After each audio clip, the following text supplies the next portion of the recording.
criticising and laughing about and mocking Christianity, absolutely fine and acceptable. Even, it would appear, according to the Metropolitan Police, blatant anti-Semitism appears to be acceptable these days, outrageously. But when it comes to one particular religion, that appears to be a problem. November marks Islamophobia Awareness Month. Last year, the United Nations Human Rights Council adopted a resolution condemning the desecration of religious texts, including the Quran, despite opposition from the previous government. Acts of such mindless desecration only serve to fuel division and hatred within our society. Will the Prime Minister commit to introducing measures to prohibit the desecration of all religious texts and the prophets of the Abrahamic religions? And they have faced death threats. We've had threats of fatwas from Muslim-dominated, Muslim-majority countries as well. But this only seems to happen with one religion, who was hunted down and beheaded because of what he did in his lessons in France. Blasphemy in Britain, a thing of the past, or is it silently creeping back into our lives? From teachers forced into hiding to fiery debates in Parliament, we're diving into a question that cuts to the heart of free speech, religion, and what it means to live in a truly tolerant society. In a country where mocking Christianity raises barely an eyebrow and blatant anti-Semitism goes unchecked, why does one religion ignite a firestorm the moment it's criticised? And now, with calls for a new blasphemy law to protect sacred texts and prophets, are we tiptoeing towards censorship in the name of harmony? Or are we already there? Stay with me as we unpack the controversies, the double standards, and the consequences of living under a de facto blasphemy law that no one dares to name. Let's break it down.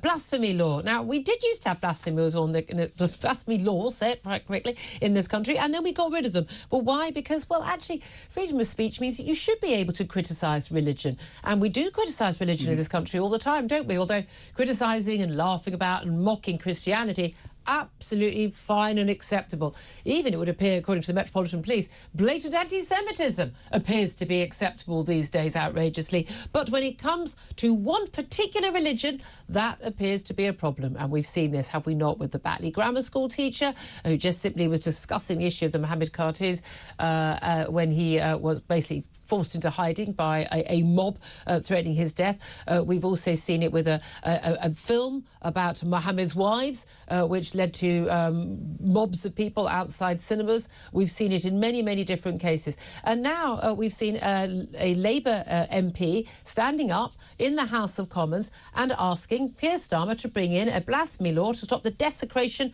of religious texts and abuse of the prophets of Christianity, Islam and Judaism. Let's talk about this with Mohammed Amin. He's former chairman of the Conservative Muslim Forum and joins us now. Good morning to you.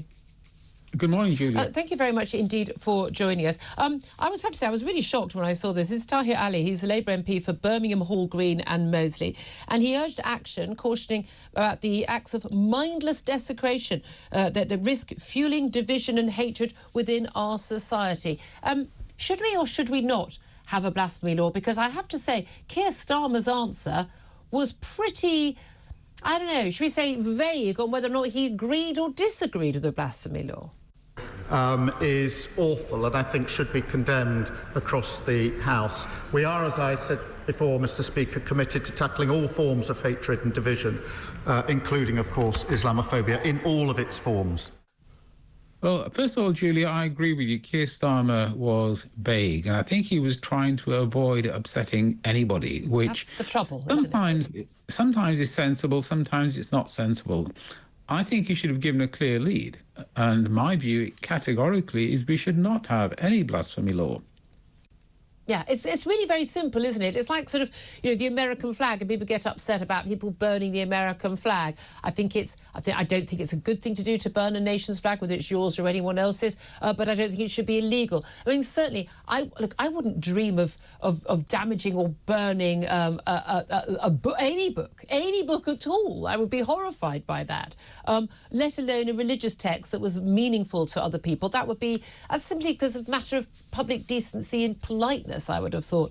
But I would defend the right of anyone to do so if they felt necessary to do so. And what is fascinating is we've actually had some people who, in other countries, I mean, Sweden has been battling this, Denmark, other countries, where we're actually talking about people who have left, in particular, the religion of Islam, and they have, burnt, desecrated the Quran, and they have faced death threats. We've had threats of fatwas from Muslim-dominated, Muslim-majority countries as well. But this only seems to happen with one religion. Mocking the Bible, mocking the Old Testament, the texts for Judaism. No, apparently that's absolutely fine. It's only one particular religious book and only one particular prophet that this is an issue for. Well, first of all, I agree with you. Burning, desecrating other people's religious texts is silly, it's downright rude, but there's no way it should be illegal. If you want to burn a book, provided you own the copy and you're not creating a fire hazard or a smoke hazard, that's up to you. It's just silly behavior. And the question of who gets upset most, I mean, at the moment, most of the famous incidents that we're aware of have involved Muslims, but I'm sure you could find people of other religions who would also get extremely upset if you desecrated their religious texts in front of them. I think also, like the extreme sort of right, the Christian right in America, I think we have some instances about their view on the Bible. But in this country, the only instances I'm aware of are in relation to the Quran and to the Prophet, the Muslim Prophet Muhammad, and that's where it becomes an issue, because this MP says, look, this is causing division and hatred, but we are effectively living with a blasphemy law de facto already, are we not? Because people who would defend the right to do that simply don't do it because they see what happens to the Batley Grammar School teacher. We've got a case in France right now, Samir Paty, who was hunted down and beheaded because of what he did in his lessons in France. No insult intended, but he was beheaded. We saw what happened to those, Charlie Hebdo, for putting a cartoon of Muhammad on. We know what the outcome is. That's a de facto blasphemy law anyway, isn't it? Timothy Garton Ash calls it, I think, the assassin's veto. Such behaviour is entirely wrong. I think it needs to be punished, but also Muslim religious leaders need to give a clearer, categorical statement themselves that this is entirely wrong. There are plenty of Muslims who have written saying absolutely there is no need for any kind of blasphemy rules anywhere in the world. There's a very famous article book called God Needs No Defense. The leader of Indonesia's largest Muslim organization, the largest Muslim organization in the world, came out categorically against blasphemy about 20 years. But again, those voices perhaps don't get heard in some of the debate here. Mohammed Amin, thank you for joining us, former chair of the Conservative